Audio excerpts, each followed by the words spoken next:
Alors tant qu'on va détenir, on va déjà message. Donc biso na bimbangisi to compter bango te ke bazaba kimbangisi te pona basangana wana bisote. Bosiko ba ke kimbangisi ndenge parce ba kota kankamba te. Ba pese ki mobe ko to kolia na bango pa moko te to ko sangana na bango te. Bosiko na ozana bango bana benga bango ba kimbangisi. Eza na sens te. Abisaki bandima kamone ko banda wapi eza ndenge ni. Fumula masolo makolo na ngai donc ça veut na kati ndako na ngai. Soko longwa ke na ndako ya papa kulutu. Alors mukolongo batu ba mona papa dangenda yaki na ba chaussettes, ezaki différent, ba couleur yaki différent. Donc ça veut dire pendant on ça différence il y a makambo ya spiritualisme na charnel. Alors lelo batu ba kosami balandi batu pona sentiment ki kimbangisi c'est pas les sentiments, il faut avoir peut-être le quoi. On dit maintenant ko croire que ngai na yali mwana yimbango. Alors bitu ko ba kala mingi te awo. Na ne okaka ke boko mona kala mingi te après ba coronavirus le ka ba confinement mingi bo vandika we maseke ba nobima. Alors bitu ko ba kala mingi te awo. Na ne okaka ke boko mona kala mingi te après ba coronavirus le ka ba confinement mingi bo vandika we maseke ba nobima. Alobaki trop c'est trop le na kolakisa bino bandoki ya solo. Akenda kokanga bandoki ba lokaka na butu mitakala. Abimisi bango libanda. Mukile moni. Batona batu wana to moni ke o bazaba bisala mabe. Bo o pito moni ndeng mitakala na ndako ne mitakala na ndako to moni mitakala na ndako na ye. Difference ni nango ezali. Na bandoki wana oyo papa akangaki alasi bango mitakala na oto somona lelo bango zelaki na zamba na nkamba na époque wana mais lelo za moi muke civilisé na moi propre na hôtel.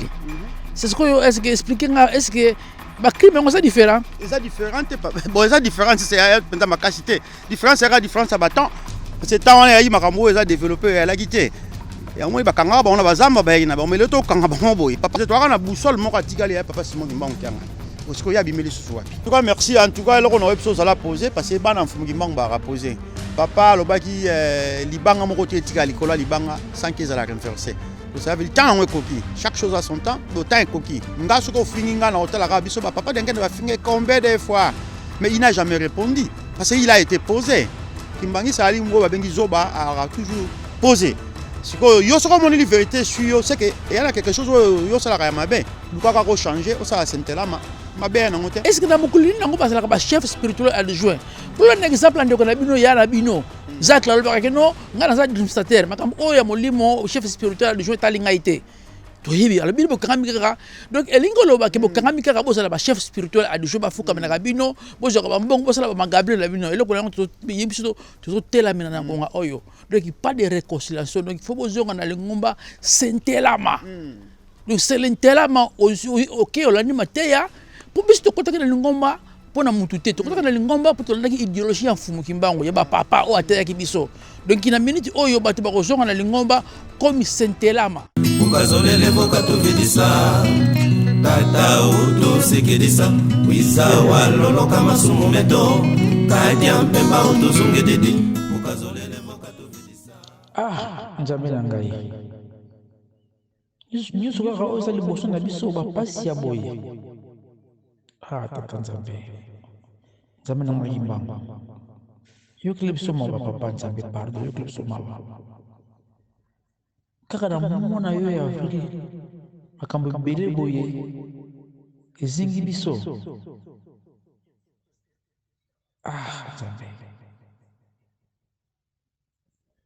mais nazali koloba papa bazali koyokola ngai te pro lisusu nazali sabona trop papa nzambe bon lokola musalamu epesa mene biso tokoloba kaka po te volonté na ye komati na suka papa merci papa merci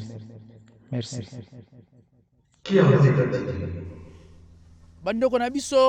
biso Kianzila TV ndenga tolobaki musala eza musala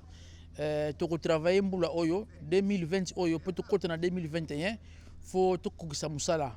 poto zala penza bana penza ya fumu kimbangu bana ya fumu alongo bana ya papa nkulutu bana ya papa mfuma mbanza yango bozo mona toto sala musala ndeka papa lobaki keno boke na poto beko yoka la misala ebele boko ba langa mindele boko ba français ba allemand ba portugais puis boko yoka la misala nyiso tout oyo zali ya bango po bosala la mboka bosala lekolo bosala la kimpwanza yango moni lelo ngande ko na bino Michel Marciano moni na yoki musala journalisme donc mbote na bino balandi na ngaki la TV et c'est on surtout sur la bino ngana bino sur la fara mbote na bino donc bande ko ndina zako lo bakaka nazolo ba chaque jour que non tu fiti nuani na dibundu oto sala oh mais ndeko yakala ndeko yaka yo za kimbangiste yo za mwana fumu kimbango yakala no po masolo to sobeta awa eza pata masolo penza ya bana kimbango ndeko danga to sima boko te yo mobi ha moyende to sobeta masolo ya bana kimbango ah ouais bon eza mission na sala to parler sur situation actuelle l'église kimbangiste ndenge to moni mukile ningani lingombe ningani surtout la moni ozo leka loko oza kape voisin na mona ko beta banjembo na karna yo banjembo ya kimbango yango est-ce que okoki penza ko partager muke nangai masolo ya dibundu non pas problème était sans problème ils ont dépendre à quelque chose tout nangai merci donc zala à l'aise pas nangai ba finga mutu te et pas la biso awa na Kansila TV donc réalisateur nangai Bobo Sem Love donc kitala masolo oyo donc alinga uti bloko wana te ko finga biso to na luzitu na le même na respect ya bana ya ndako ya bana fumalongo donc ko bango loko mote to ko finga mutu te to rapena mituro makasi te comme nous en ndeko na biso comme on a parce que bon je suis bien dans des gamma comme alias mais je suis dans la famille Mfundo donc na mu Congo congolais bandeko na ngai balandi na biso Kansila TV ndeko na biso aza penza aza mu Congo d'abord pona ko lobaka komba Fundo aza mu Congo et puis azali mona ya lingomba na biso azali descendant yo bala ngonde ko nga camionnette mbola descendant Simon Kimbango donc aza penza descendant ndeko na biso expliquer penza mo muke oza kimbangiste sympathisant oza penza mona ndako expliquer muke. Bon, on a botami par la famille kimbangiste. Depuis na botami na sambeli pa monsieur na li kimbangiste, un vrai kimbangiste, na li baptisé kimbangiste. Donc na botami na famille on a son avis na pesa ba référence ya moi moulai. D'abord un an musingombe. Donc mboko na ngai pembe na nkamba ngana mwana kondo kiulu. Donc na li kimbangiste en fait banda na botama na sambela pa monsieur kaka na kimbangiste. Donc na yebi un peu kimbangisme moi muke na o ngana yebi. Parce que na la gina on a une ça na dans mouvement à Skunte bandi to aller ba premier jeune ba donc je suis parti parmi à groupe donc naza kimbangiste bandeko na biso balandi Kansila TV to moni ke ndeko na biso aza penza kimbangiste ye moko alobi kino azali penza ya secteur na biso wana donc aza kimbangiste donc elinko lobake ayebi situation actuelle oyo ezoko leka na ngata lingomba oyo ekweli biso ngata lingomba mbuta na ali sûr que makambo oyo toza nango na lingomba oyo kwei oyo minene oyo sale tiki batu penza na moi ndete lobaka na kelema intouched batu baza dessus situation oyo toza nango yo ezolo bilo nini bon ça ba déception à part en fait na kimbangisme ça la déception c'est poto là déjà averti bana kimbangisme ba milengela déjà pour makambo to ya baloba bien avant mais depuis kimbangisme salama tilelo makamba boina salamati eza makamba soni makamo vraiment il fallait pas mais salami bon en tout cas na salamati eza soni donc pona olobelango et Dieu merci que baza sou bato ba partenaire na kata kimbangisme te ba libanda ba koma la sona 26 mais nan salamati de banda kimbango na msa 21 tilelo na to mona makamba boyete donc pona nga vraiment na ekunde na olobelango te eza soni penza yo eza soni de que bablo marque na ba ko sala nyonso ba mabe ba ko sala mais pas jusqu'à ce niveau là mbuta olobi ke basa su bakimbangiste te olobi ke basali banda mais to monaka balobaka 26 égale 1 et puis balobaka ke basali bana ya pa bachaka comme église kimbangiste bachaka kimbango kaka et puis basa pe makila comment expliquer que basa bana ki basa bakimbangiste te bon baza bakimbangiste surtout parce que moi j'étais en 2018 na ina nkamba tanga lokutaka nous écouter nga na nkamba na yoka quand même un message spirituel na un message tout comme l'utwande bakataki makambo nyonso pona olobaki bango baluka statut na bango et puis balongola uniforme basambela na komba kimbangisme te alors tant bango ba détenir bango ba yoka déjà message donc biso na kimbangiste to compter bango te ke baza bakimbangiste pona basangana wana biso te bosiko ba kimbangiste ndenge parce bakota nkamba te bapesaki mobeko tokolia na bango paye moko te tokosangana na bango te parce qu'on ozala na bango bana benga bango bakimbangiste eza na sens te donc ils sont pas des kimbangistes. Buta monsieur tomoni bango na mokoto ezali ndako ya papa Fumalongo mokoto ezali place oyo papa Fumalongo afandaki bazo kosambela na ndako ya papa Fumalongo na mokoto c'est que baza bakimbangiste et puis bazali makila baza ba descendant ya Fumukimbangu ba makila ya Fumukimbangu c'est que baza bakimbangiste. Bon, wana selon le monde bakolo babongo mais na kati ya kimbangisme ezolo babongo te parce ndako ya papa Simon papa Diangene na mokoto oui.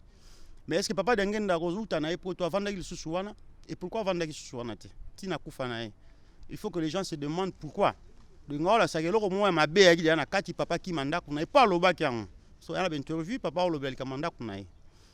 Donc ti avandaki yango te biso ba kimbangisme to ko vanda te po biso to ayi lokolo ya papa Diangene. Papa lingili kambango te biso okota bango ba ke vanda kuna so ba iba avec kimbangiste tanke papa na bango boyaki ba ko vanda te bo pona lo ba ke bango bali ba descendant ya kimbangiste descendant ya kimbangu na rien à voir ko bota mana makile ya papa Diangene datonini descendant ya kimbangu wali oyo ayoka ka maloba ya kimbangu po se to reconnaître kimbangu na maloba na ye na ba prophétie na ye na makambo na ye ndo ozali makile ya kimbangu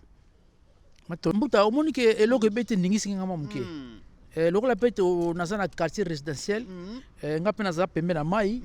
po inspiration nanga bato bazoloba mbuta mutu oyo ndenge nini babite na inspire na mai po awa ne pesa nga connexion mbala moko na mai ya nkamba bon c'est ça alors sika sikoyo toke na mai tozo inspiration po to beta masolo de oyo eza kaka doki to teti linyoko ça photo longola musisa ya linyoko. Merci mbuta na wewe toujours na système ya nunga tununga mikolo to bakaka nunga tununga mbandu ya imbandu nsilulu. Wow. On est ibobo mbuta olobi loko moko wana yango na lobi na tokita na pembe na mai po tozwa mwa ba inspiration mai po tokobetesa soko masolo penza oyo tokotisa na masolo olobi loko moko mutuya wana ya bana ya molimo na bana musuni papa Diangene lobi ke aboti bana molimo asana bana molimo asana bana musuni expliquer ça ndenge nini. Bon eza question mo papa Diangene de son vivant azalaki na ba dimension moko mibale. Donc il y a la dimension moko charnelle na spirituelle. Bon la dimension moko charnelle il y a na bonzo topé il y a ba sensation comme mutu surtout. Donc yango moni abandi ko loba toujours ka boti bana balaki mami mama baby pour boti bana na babotaki wana abote bana monsuni comme papa to mama to abotaka mwana na ye. Na niveau spirituel papa Diangene d'abota bana ebele o bali ko entourer spiritualité ya kimbangisme. Donc ça veut dire na mwana o azotambola na mibeko bolingo misala ye wana nde mwana oyo azolanda idéologie spirituelle ya kimbangu o papa Diangene da mikumisaka ke po bakota na lola ensemble ba angelo ya kitaki na bango. Donc moni peut-être dimension wana ya kongoza mosuni na molimo po bana mosuni mingi bakwera na bango kaka même na bana na ye moko passer ba yebaka dimension na été valeur na été. Donc le voilà de résultat na yango wana. Donc c'est peut-être pour prouver que dimension spirituelle na dimension charnelle. Donc il y a une différence wana ya kaka ke bana molimo bana mosuni bali eloko moko te yango bana bana poti bana molimo pe na mosuni. Donc mbuto longo yebsanga ke neti bana pensa oyo papa Diangene oyo doki na molimo pensa basana bango longo te. Bon na molimo na ndimite parce que mwana waza na molimo akosa ba bêtise te aolanda toujours lokola ya papa na ye aolanda toujours lokolo ya ba parents na ye ba parents ba otambola na molimo ye pa otambola na molimo. Mais tant que papa na mama déclarer likambo wana ke makambo ekobanda kaka na kati ya makolo na ngai parce que ezalaki makambo ya bonzoto yango moni l'autre quoi ya makambo wana lelo bamsu bakei bakesali boye basali boye. Oh tout a été déjà prévu papa Diangene da prévoir ka makambo wana bien avant ayebisaka bandimi makambo wana bipa ekobandela et puis ezali ndenge nini abisaki bandimi makambo ekobanda wapi ezali ndenge nini fungula masolo ya makolo na ngai. Donc ça veut na kati ya ndako na ngai soki elongwa ke na ndako ya papa Kulutu. Alors mukolo ngo batu bamona papa Diangene yaki na ba chaussettes ezaki différent ba couleur yaki différent. Donc ça veut dire pona olakisa différence ya makambo ya spiritualisme na charnel. Alors lelo batu bakosami balandi batu pona sentiment ki kimbangisme c'est pas les sentiments, il faut avoir peut-être le quoi on dit maintenant ko croire que ngai na yali mwana yimbango. Donc cela veut dire que ko ndima ko za mwana yimbango ali mutu abatela mibeko bolingo misala. Mais mwana wa abatela bolingo abatela misala ko kwa jamais na ekobo ya marque oyo. akokwea jamais misala buta na lobi boya elingolo bakende to moni makambo salami na ndaka papa dangenda donc to somona pe ke calamité sous de papa kulutu mona ka makambo salami to mona ngosusu mais ça normalement na parce que bato batambo otambola mibe côté po muto otambola mibe ko obanga ko sala masumu obanga ko sala makambo bongo et ça m'a jamais na kimbangisme parce que un kimbangisme bali ko et bani depuis 1100 le 6 avril 1121 na to yoka makambo boyete na to mona makambo boyete makambo ezo sala mais ça déjà sort na bango. Po papa tanga za okufa zo kenda bina tiki bino tu na kati ya ndako. Mais tango yo bimi libanda na ese ko za mwana été. Ça n'a rien à voir avec ozala mwana ya papa d'angenda propre abota ou bien mwana papa kulutu propre abota mwana papa kiangani abota propre. Non, yali question ya mibeko question ya kolanda babitambi na bango.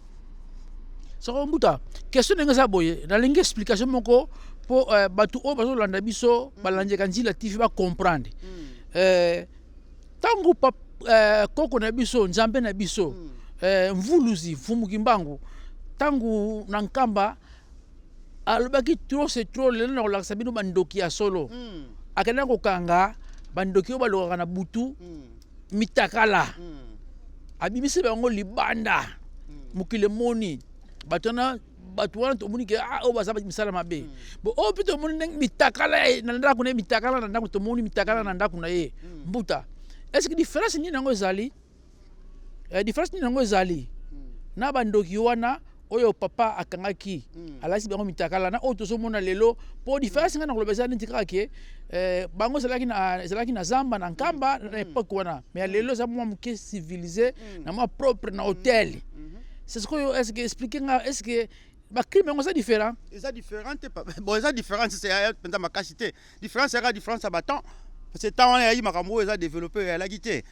ya moi bakanga ba ona bazamba ba na ba meleto kanga ba boy papa lobi tuko ko ba kala mingi te awo na ne okaka ke boko mona kala mingi te après ba coronavirus le ka ba confinement mingi bo vandika bo maseke ba nobima donc ça veut dire makambo kimbangi c'est aller église à molimo elle église est prévoir makambo donc ça veut dire makambo par exemple ya coronavirus o nani coronavirus papa lobela ya onda bien et ko toucher na bana to yo ba ya onda déjà bien na bebo se protéger ma bondeli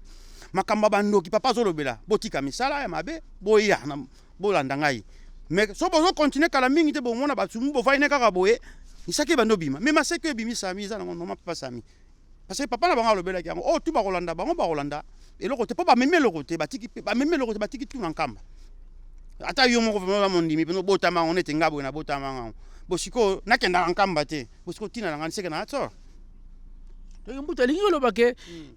lokola oyo nga va yo nga doki c'est pas quoi na moi zamba moi zamba mela yiti awa c'est ce que moi c'est ce que moi hôtel moi propre moi bambetu c'est quoi ba monango ba monango lokola ba normal moko boye que dote ezala ngo njoko parce que doki kindoki poto to vivre en live mais si live donc to vivre pas kindoki live papa Simon Kimbanga lobaka papa dengenda yo sabisoke mikolo ya boko mona on a besoin de konayo o mone boye lokwa bo apembeni eko salama makambutu papa Simon Kimbanga yaka na 2021 ezo salama siko pe biso papa to yeba papa Simon Kimbanga te to yeba mwana na papa diangenda mais abandi ko yebisa so makampere na bango alobaka tout eza ko soko kisama papa na ngai mais bazo mona kindoki soke bime bimi bon soko mbuta eza boye tout un exemple moi muke bandimi ba sympathisant ya ni Mwanda Semi bango balaki si tanga sotia makelele wana yango confier le bec bitumba soko okolonga yango to kobunda yango to ko proféter tanga sotia makambo wana soloba bato bazo kanisa ke o donc asa danger akoki kolimwa na ye akolimwa soko bandimi ni basalaki penza ke non père na biso akolimwa na ye non bon soko na minute oyo yokosala penza ke bon banzo yebimite c'est ça la chose là banzo yebimite bandike betite. Donc, généralement, il faut me confier de trouver ce qu'on a sous la prison. Est-ce que bandimi on a la prison? Donc, c'est que amemi bango na lubuako. Batbaki sur na ye. Est-ce que bandimi on soit 26 ne oso mona bango kuta na sorote? En tout cas, pendant ngai nyoso tu ezalaka boya parce que moni mutu nyoso ana douti ya papa Simon Kimbangu, ana douti ya makambo ya papa Diangenda, ana douti ya SKK. Aosuka na soro parce que na minute oh papa zo sala babenga nini combolage ba tout est possible parce que moni Mamanzai basala na blaguité Mamanzai basala na blaguité parce que Kimbangu ali moto Kimbangu quand on dit le Saint-Esprit faut voir ça la différence il y a Saint-Esprit na Esprit Saint Kimbangu c'est le Saint-Esprit. Azana pouvoir mo ya moto. Cela veut dire que moto on a banase majwa qui on a passé Kimbangi c'est abotami papa dengenda oteso to ali ba zéro. To ali ba zoba. To ali ba non violence.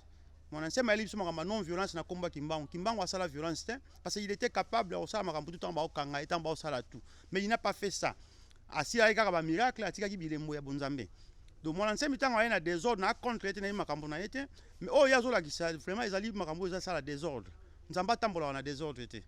Donc ça veut dire que Bata 26 il faut qu'il se prépare. Ce qui va yebi que bango batambola selon Kimbangu. Ah c'est bon mais selon biso ba Kimbangu tout le monde qui bo tambola selon Kimbangu te. Parce que boza suna mibe côté. Bozwa ka bateme wapi. Bosambela ka bokenda ko kota na Jérusalem te. Bokota ka maya nkamba te. Depuis 2003 ou quoi. Bosiko bokozala bozé baté sort na mno za ndenge nini. Parce que bino bozolanda bana ba papa. Mais papa ye moko alobaki bolanda bana na ngai te. Apekisa yango banda kala na bambuta batu nyonso tu. Lelo batu bolandi bana na ye na mibeko ya nani. Donc to tambola na komba Kimbangu na bosolo papa savi ko bakisa te kolongola te. Lo bango juste. Donc cela veut dire mon ancien miso ka zu ba bloka bongo ezali ba mbata o ya zu lui Kimbangu alingi yango te. Parce que to aka na boussole moko atikali ya papa Simon Kimbangu kyanga. Bosiko ya bimeli susu wapi. Buta na kati kutuma loba tembuta na ngai eloko lobi ya mutuya olobi ke obi ko songo singa penza eloko lobi ke sa penza mutuya alobi bolanda bana na ngai te ay botambula na na lolenga bana na ngai te bobo semilov s'il te plaît masa na image oyo batu batunda kwate basha vile kasi papa kolota zalwana akopesa vile mbote pana nini pesa mani bangote soko mtu mususa yoko pesa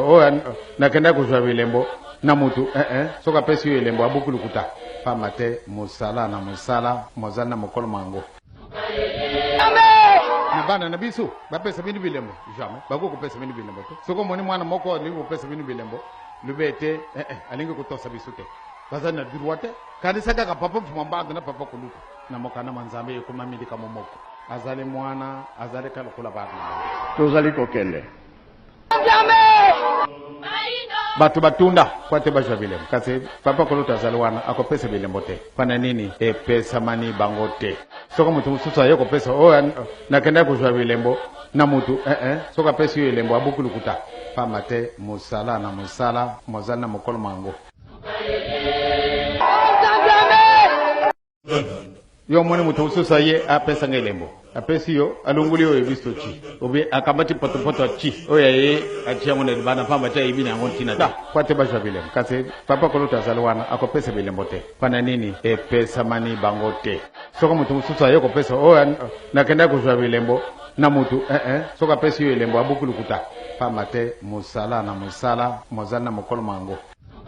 na bana na bisu ba pesa bini bilembo jamais bako ko pesa bini bilembo to soko moni mwana moko lingo pesa bini bilembo lubete alingo kutosa bisute bazana droite kandi saka ka papa fumamba na papa kuluka na mokana manzambe ko mamili kama moko azale mwana azale kala kula bana tozali kokende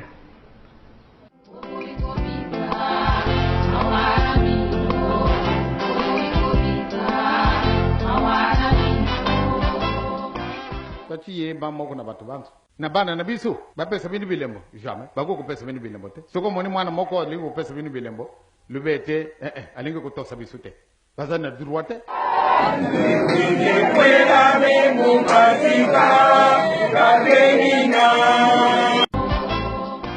Tati ye ba moko na batu bantu na bana na bisu ba pesa bini bilembo jamais bako ko pesa bini bilembo te soko moni mwana moko lingo pesa bini bilembo lubete alingo kutosa bisute bazana droite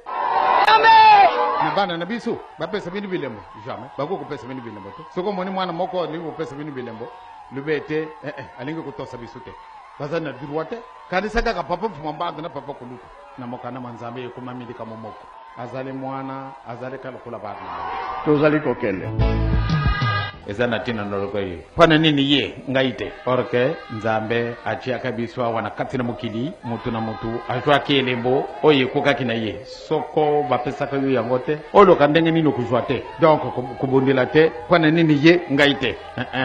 lokola bachiye wana ekuki na yo o pesa lukumu na oyo achiami nenda kwa remplacer yo yakaka na kuchia yo isikawana Yaka kaka. yakakanda kukamata pesa tutu kiti yango vanda na yo ete bilumbi kwa ukalagana nani sana banga bakanisi soko yekoli mingi ndio ke kufanda na kitu wana esala kadenga wana te mutu ashwa kelembo oye kokaki na ye soko bapesa ka yo yango te olo kandenge nino kuzwa te donc kubundila te kwana nini ye ngaite lokola bachiye wana ekuki na yo opesa lukumu na oyo achiami mutu moko te abimi na eloko awa na nkamba ezali te lokola batosaki papa te baza vide soki baza kofinga yo nde mutu oza na eloko awa nga susi na ngai baleki wana to bandeko na ngai wana mpo bayaya mpe baza na kati baya mpo likambo balobaki na papa solo ayebi yango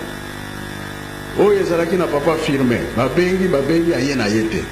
papa solo tozalaki na ye akamati na bon na papa mfuma longo likambo babongisaki na papa sami ye moko ayebi yango me lokola boyaki na ye alors babengi papa arma mpe aye koboya na ye eza nango awa soki kolakisa ndenga na kolakisa bango boye na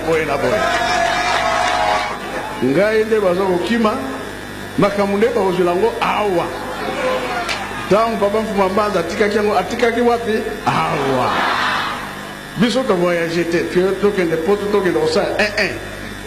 ndenge kaka papa nani panzo alobi biso totikaki kopima te o poto to nini non bapapa bazalaki koboya bayebi ntina soki bazokende likolo soki wapi o wana ya bango ya ndenge na bango bazwi yango o bazokosama nde baza kolanda bango boyoki bango bakanisi soko yekoli mingi ndio ke kufanda na kitu wana ezalaka ndenge wana te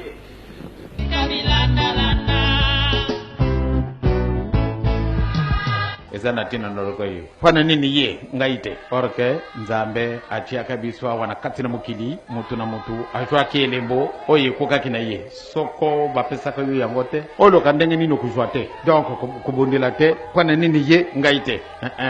lokola bachiye wana ekuki na yo opesa lukumu na oyo achiami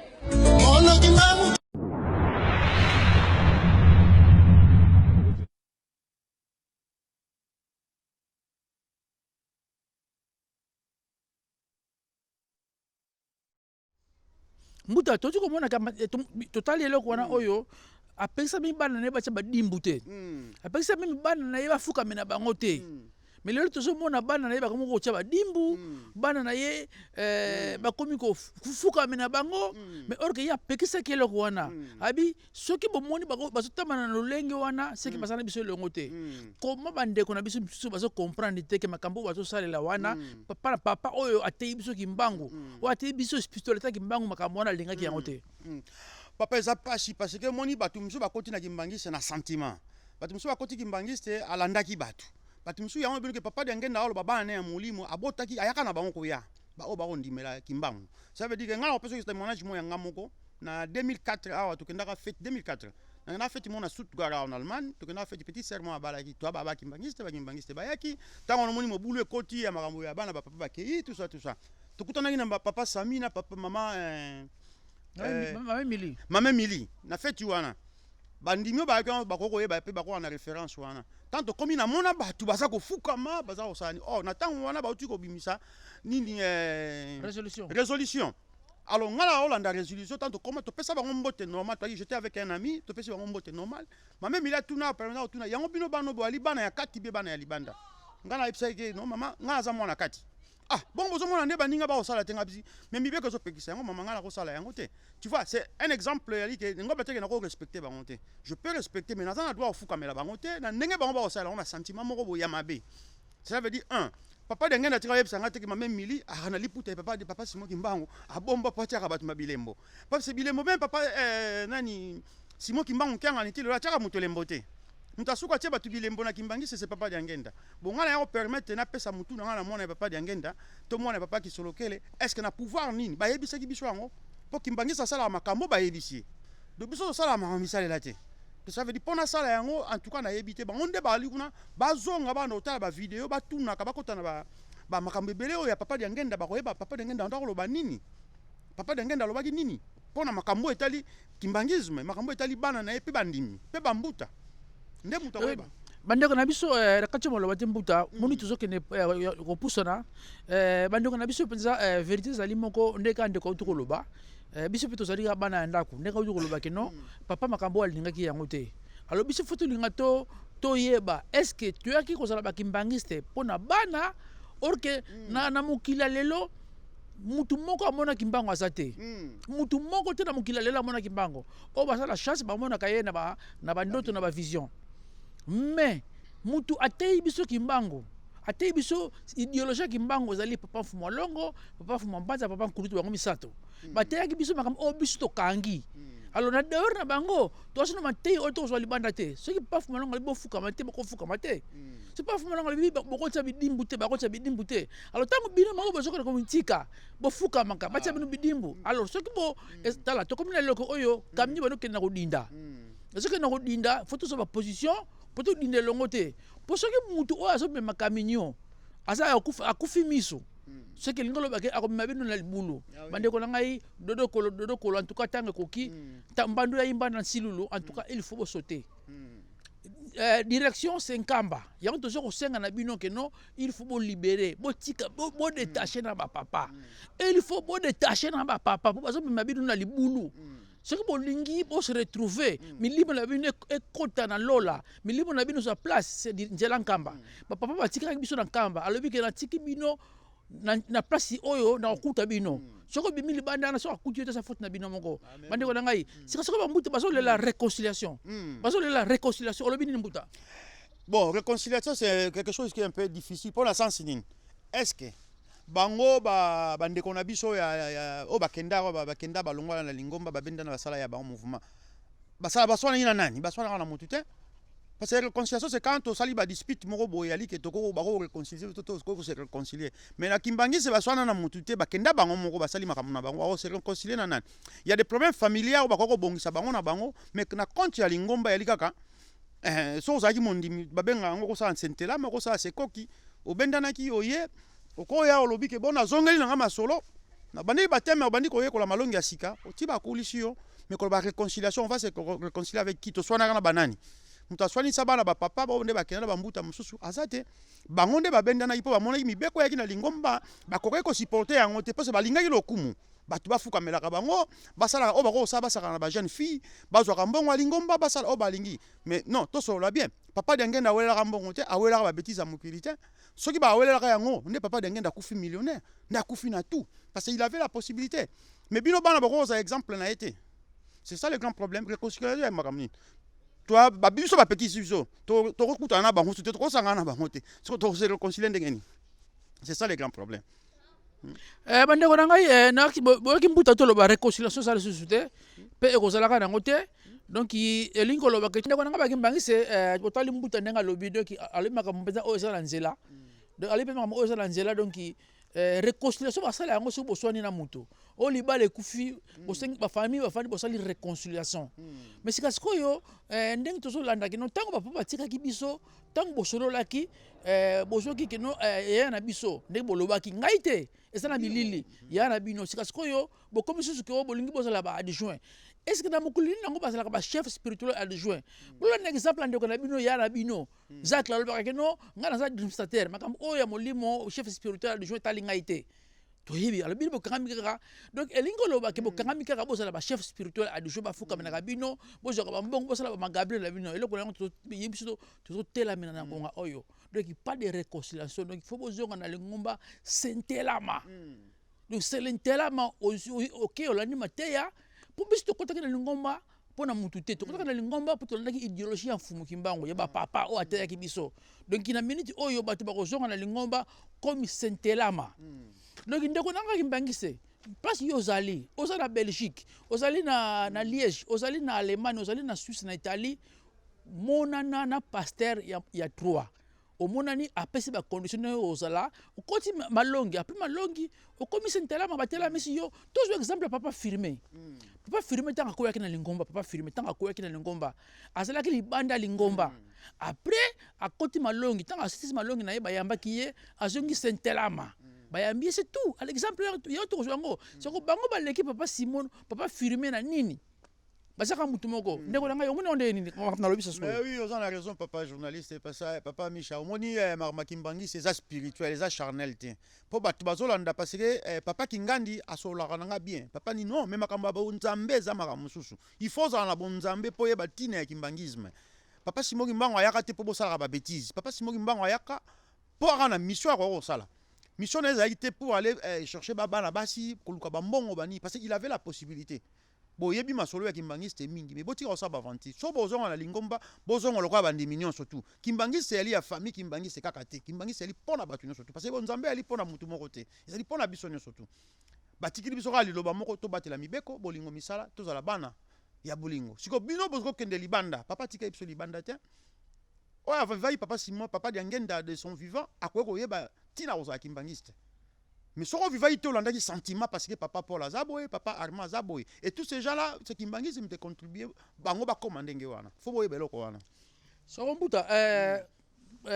pona ko suki sa balana kenzi la TV na siri mbuta lo bito lo bidi anyi surtout po nyi surtout ngana ozo saka bino bozo ngara mateya ba papa. Po mutu oyo ala sa biso munena fumu kimbango za ye mako papa fumu longa na bande ko na ye. Alors ye pe mtateya kibiso. Ye mta évangéliser biso toujours ngana nzela na bango. Alors nzela na bango lobi ke no na tiki bino na ndako nanga na nkamba na kei pourtant na kozonga donc kitoza le longo alors ce que yo ko se retrouver le bana za problème na yo mais tozo senga ka no pa ba mbuta na biso ba papa na biso bolo na exemple mama wana boya ki mwana na ya kufa alobi ke no en tout cas tika ya za mwana ngana mwana ko kufa te donc il faut qu'on libérer bandimi ya bata papa fuma longo papa nkulutu papa fuma mbanza il faut qu'on libérer bango bazonga na ndako na bango yo pe mundimi okontaki na lingomba pona papa te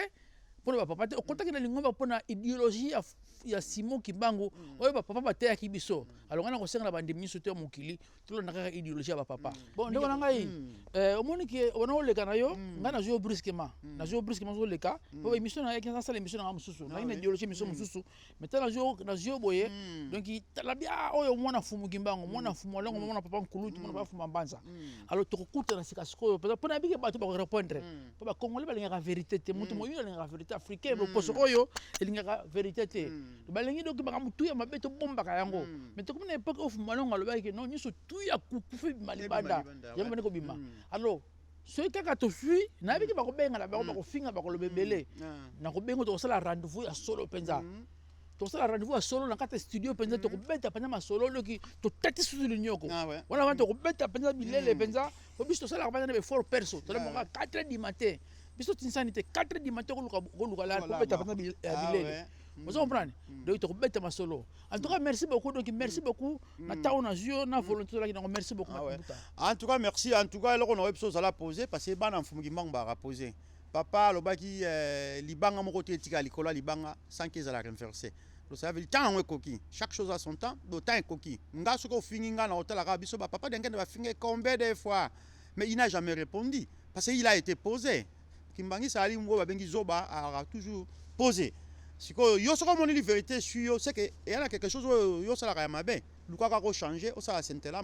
mabe na ngote na libota na nzambe atika temps parce que atika temps po mutu akoko asala mutu nzambe moko na idée na yena makanisi na ye mais nzambe atika ki temps mutu tanga sali mutu apesi opportunité sala o to lingi aye ko pese chance abi on a deux chemins faut prononcer la choix na yo bi okay na nzela malamu to nzela ya mabe ça veut dire on a deux chemins yo so mono za vrai Kimbangiste oyebi ki papa Simon Kimbangu ayaka pona yo papa Dangenda azaka pona yo to akina ba mvola na biso misatu oyebi ko respecter bango biso to tinde papa Dangenda bakende rozula biso loko wana parce que papa abeta tiki bino na kati ya ndako parce que mukolo ya okuta wapi otambola kaka ndengi ya tikela ki yo to bunga parce que bilembo yo za kozwa papa lobina soto tuna bino milembo yali bakotisi yo nini babimisi yo nini to balongoli yo nini c'est le moment faut banda ko mituna yo moko tangu yo sambela ko benga kanzambe nini parce que na minute yo busola ka moko eskaka do Simon Kimbangu kyangani oyo bino boyebi o pe biso to yebi mais pourquoi bozo ko wangana pourquoi bo sala ignorance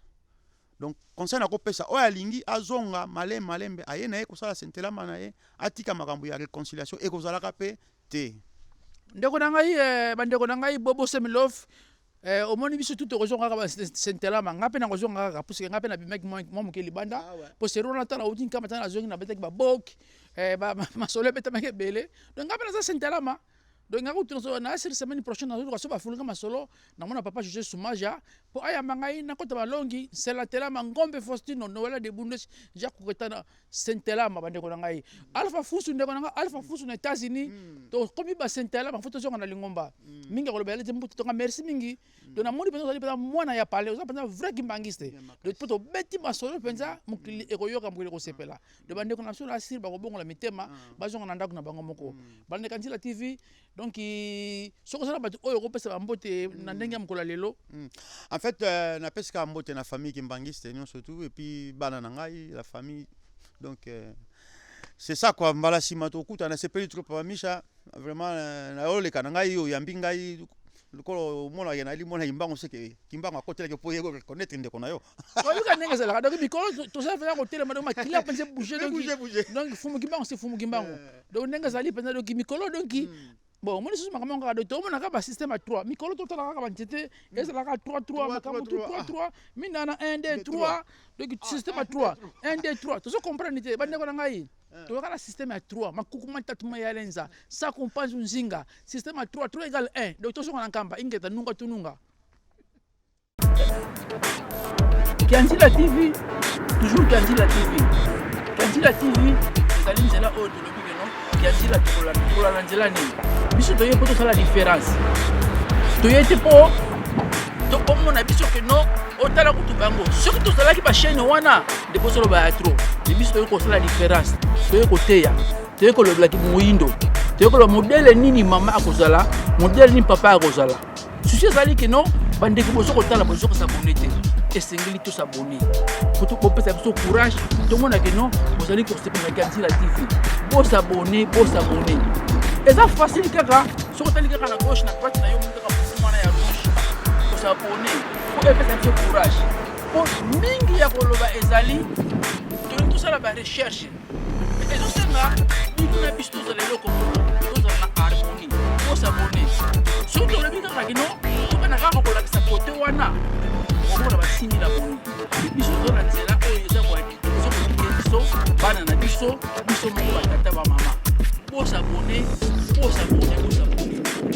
na Kanzila TV bokozala découragé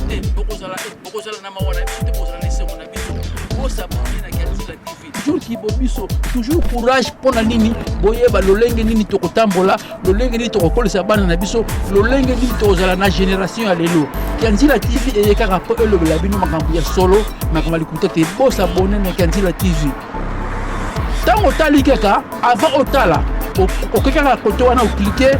na s'abonnement pour s'abonner na Kanzila TV bo s'abonner merci bandeko na ngai merci bo s'abonner yango tobengi yango Kanzila TV kukele yango yo émission na bino yango yo kasi bokoleka na plateau ya nebiango akoyamba bino mpo boya kofungula bayindo miso bolamusa bango po bayeba kibo bango oya kotala oya koyoka oya komona kibo na meso kukele ekolobisa onini tozonga na nzela oyo tobungelaki oya kotala oya koyoka zasuna tango ya kolala te ekomi tango biso po tolamuka moto moyindo polamuka kiele ningi yo ozala ndenge nini futuga wana ya pambo ya bidila kukela ye po azongiso na nzela wana po ozonga na nzela bosolo na yo kukele yango ye kukele ye na tongo po elamusa yo kibo biso kukele nde ekati makambo biso Kukiele, votre émission de toujours. Kukiele.